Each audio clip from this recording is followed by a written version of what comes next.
नमो भगवते तस्मै कृष्णायाद्भुतकर्मणे रूप नाम विविधेन जगत कीर्ति यो यतः सच्चिदानन्दरूपाय विश्वोत्पत्त्यादिहेतवे तापत्रय विनाशाय श्रीकृष्णाय वयं नुमः। श्री कृष्णाय वयं नुमः। श्रीमद्भागवत महापुराण पंचम स्कंध अध्याय 8। भरत जी का मृग के मोह में फंसकर मृग योनि में जन्म लेना। श्री सुखदेव जी कहते हैं, एक बार भरत जी गंडकी में स्नान कर नित्य नैमित्तिक तथा शौचादि अन्य आवश्यक कृत्यों से निवृत्त हो प्रणव का जप करते हुए 3 मुहूर्त तक नदी की धारा के पास बैठे रहे। राजन, इसी समय एक हरिणी प्यास से व्याकुल हो जल पीने के लिए अकेली ही उस नदी के तीर पर आई। अभी वह जल पी ही रही थी कि पास ही गरजते हुए सिंह की लोक भयंकर दहाड़ सुनाई पड़ी। हरिणी जाति तो स्वभाव से ही डरपोक होती है। वह पहले ही चौकन्नी होकर इधर उधर देखती जाती थी। अब ज्यों ही उसके कान में वह भीषण शब्द पड़ा कि सिंह के डर के मारे उसका कलेजा धड़कने लगा और नेत्र कातर हो गए। प्यास अभी बुझी न थी, किंतु अब तो प्राणों पर आ बनी थी। इसलिए उसने भयवश एकाकी नदी पार करने के लिए छलांग मारी।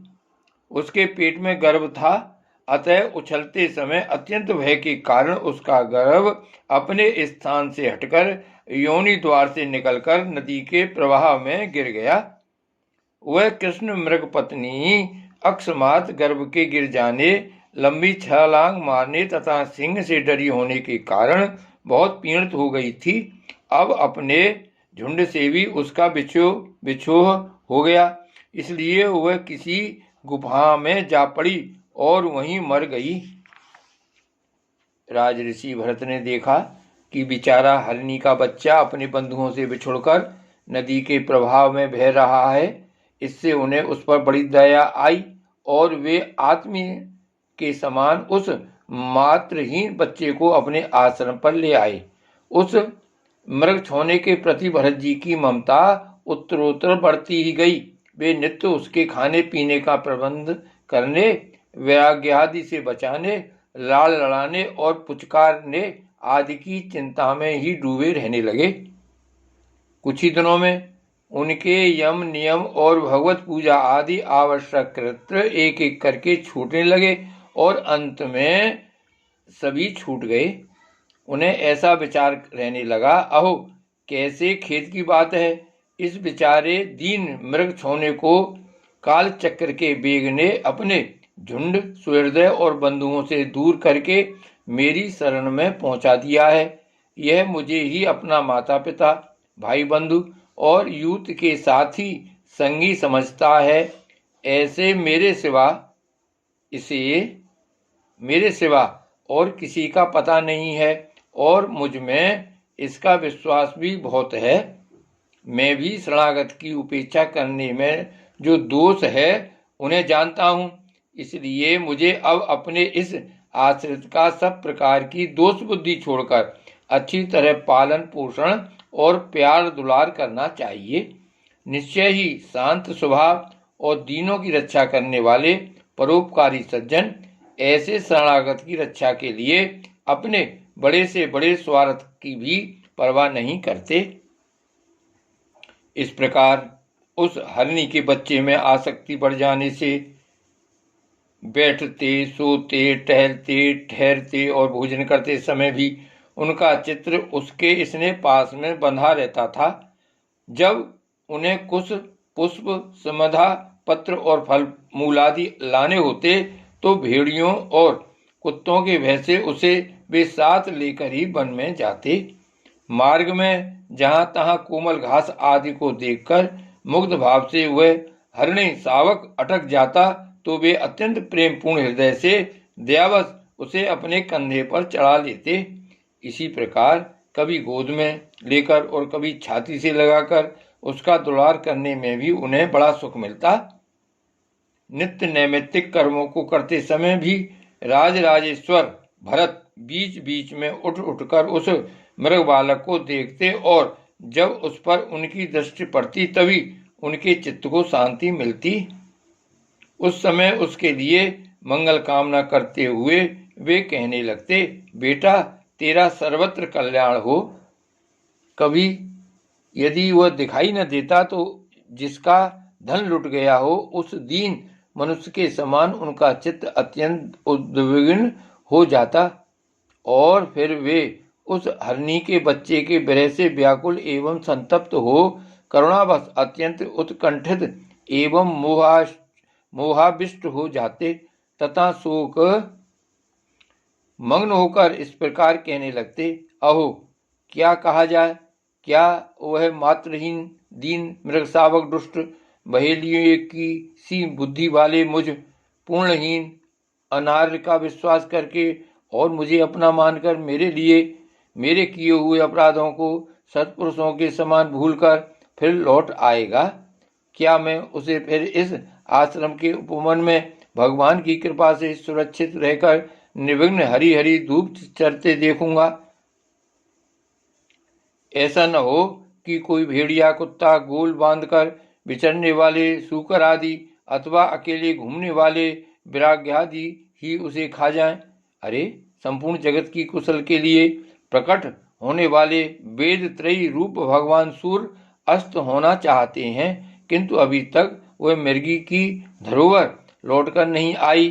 क्या वह हरण राजकुमार मुझ पूर्णहीन के पास आकर अपनी भांत भांत की मृग सावकोचित मनोहर एवं दर्शनीय कीड़ाओं से अपने स्वजनों का शोक दूर करते हुए मुझे आनंदित करेगा? अहो जब कभी मैं प्रणय कोप से खेल में झूठ मूठ समाधि के बहाने आंखें मूंद कर बैठ जाता तब वह चकित चित्त से मेरे पास आकर जल बिंदु के समान कोमल और नन्हे सिंहों की नोक से किस प्रकार मेरे अंगों को खुजलाने लगता था। मैं कभी कुशों पर हवन सामग्री रख देता और वे उन्हें दांतों से खींचकर अपवित्र कर देता तो मेरे डांटने टपटने पर वह अत्यंत भयभीत होकर उसी समय सारी उछल कूद छोड़ देता और ऋषि कुमार के समान अपनी समस्त इंद्रियों को रोककर चुपचाप बैठ जाता था।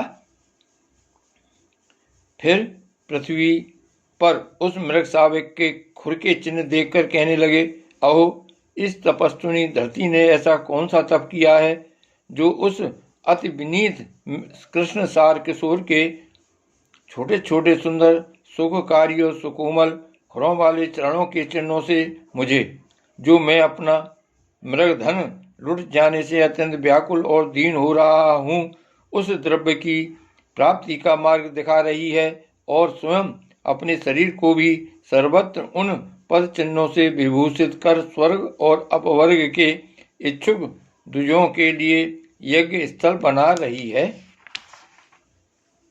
चंद्रमा में मृग का सा श्याम चिन्ह देख उसे अपना ही मृग मानकर कहने लगे, अहो जिसकी माता सिंह के भय से मर गई थी, आज वही मृग शिशु अपने आश्रम से बिछुड़ गया है। अतः उसे अनाथ देखकर क्या वे दीन वत्सल भगवान नक्षत्रनाथ दयावश उसकी रक्षा कर रहे हैं? फिर उसकी शीतल किरणों से आह्लादित होकर कहने लगते, अथवा अपने पुत्रों के वियोग रूप दावानल की विषम ज्वाला से हृदय कमल दग्ध हो जाने के कारण मैंने एक मृग बालक का सहारा लिया था। अब उसके चले जाने से फिर मेरा हृदय जलने लगा है। इसलिए ये अपनी शीतल शांत स्नेहपूर्ण और वदन सलिल रूपा अमृतमयी किरणों से मुझे शांत कर रहे हैं। राजन, इस प्रकार जिनका पूरा होना सर्वथा असंभव था, उन विविध मनोरथों से भरत का चित्त व्याकुल रहने लगा। अपने मृग शावक के रूप में प्रतीत होने वाले प्रारब्ध कर्म के कारण तपस्वी भरत जी भगवद आराधना रूप कर्म एवं योगानुष्ठान से स्युत हो गए। नहीं तो जिन्होंने मोक्ष मार्ग में साक्षात विघ्न रूप समझकर अपने ही हृदय से उत्पन्न दुस्तज्य पुत्रादि को भी त्याग दिया था, उन्हीं की अन्य जातीय हरिण शिशु में ऐसी आसक्ति कैसे हो सकती थी। इस प्रकार राजऋषि भरत विघ्नों के वशीभूत होकर योग साधना से भ्रष्ट हो गए और उस मृग छौने के पालन पोषण और लाड़ प्यार में ही लगे रहकर आत्मस्वरूप को भूल गए। इसी समय जिसका टहलना अत्यंत कठिन है, इसी समय जिसका टलना अत्यंत कठिन है, वह प्रबल वेगशाली कराल काल चूहे के बिल में जैसे सर्व घुस आए, उसी प्रकार उनके सिर पर चढ़ आया। उस समय भी वह हिरण शावक उनके पास बैठा पुत्र के समान शोकातुर हो रहा था। वे उसे इस स्थिति में देख रहे थे और उनका चित्त उसी में लग रहा था। इस प्रकार की आसक्ति में ही मृग के साथ उनका शरीर भी छूट गया। तदंतर उन्हें अंतकाल की भावना के अनुसार अन्य साधारण पुरुषों के समान मृग शरीर ही मिला, किंतु उनकी साधना पूरी थी। इससे उनकी पूर्व जन्म की स्मृति नष्ट नहीं हुई। उस योनि में भी पूर्व जन्म की भगवत आराधना के प्रभाव से अपने मृग रूप होने का कारण जानकर वे अत्यंत पश्चाताप करते हुए कहने लगे, अहो बड़े खेद की बात है, मैं संयमशील महानुभावों के मार्ग से पतित हो गया। मैंने तो धैर्य पूर्वक सब प्रकार की आसक्ति छोड़कर एकांत और पवित्र वन का आश्रय लिया था। वहां रहकर जिस चित्त को मैंने सर्वभूतात्मा श्री वासुदेव में निरंतर उन्हीं के गुणों का श्रवण मनन और संकीर्तन करके तथा प्रत्येक पल को उन्हीं की आराधना और स्मरणादि से सफल करके स्थिर भाव से पूर्णतया लगा दिया था, मुझ अज्ञानी का वही मन अकस्मात एक नन्हे से हरिण शिशु के पीछे अपने लक्ष्य से च्युत हो गया।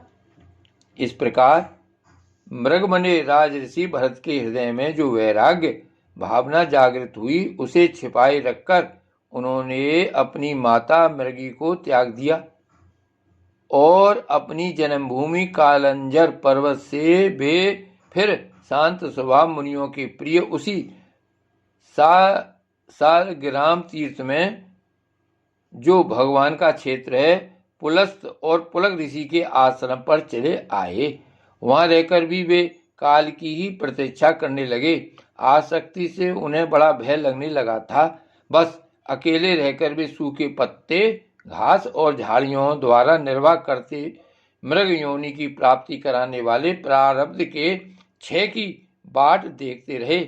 अंत में उन्होंने अपने शरीर का आधा भाग गंडकी के जल में डुबाए रखकर उस मृग शरीर को छोड़ दिया।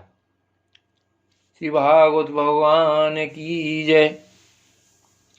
श्री गोवर्धननाथ की जय। श्री वल्लभाधीश की जय।